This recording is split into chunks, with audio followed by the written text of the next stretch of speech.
The idea of the holy is a 1917 discussion of religious experience by the German thinker Rudolf Otto. It's important for two reasons. Firstly, its claim that religious experience is essentially an encounter with the numinous, a term Otto himself invented. And secondly, its claim that religious experience often has a dark side, which he called the tremendum. He discovers three components to the numinous, to which he gives Latin names. Philosophers were accustomed to recognize the first two without question: the mysterium, the sense of mystery inherent in a religious experience, and the fascinans, the experience's wonderfulness and rapture. It was the third component that gave them pause, the tremendum. Otto thought that the Western understanding of religious experience had become one-sidedly intellectualistic and rationalistic. It saw the holy as essentially a moral category and filled more or less exclusively with sweetness and light. It had overlooked, or perhaps even repressed, the way in which religious experience can be unsettling and even frightening.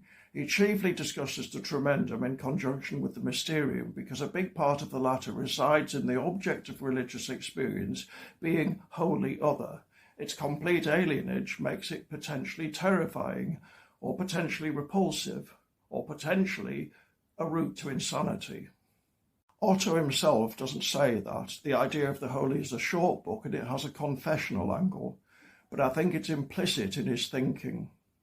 Why is that important? Not for theological reasons, but for literary and even humanistic ones, to help us understand people from the distant past whose worldview differed significantly from ours, because without a firm grasp of the tremendum, just about any serious religious literature from the period before the Enlightenment is bewildering.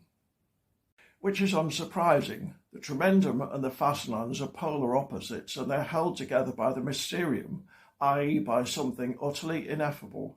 Occasionally that's going to look more than contradictory. It's going to look and be incoherent. But it helps to know that the problem may be deliberate and unavoidable. It might not be the result of primitive ignorance. Another way in which the tremendum can be hermeneutically useful, however, is in turning certain sorts of modern, apparently non-religious narratives on their head. In 2014, the US academic Chris Brawley applied Otto's analysis to fantasy literature, but it can also help reassess certain types of horror fiction. Take H.P. Lovecraft, for example. Lovecraft presents his monsters' utter alienage as intrinsically loathsome and hostile. But how does he know? More to the point, how can he convince us, his readers? He can't. The end.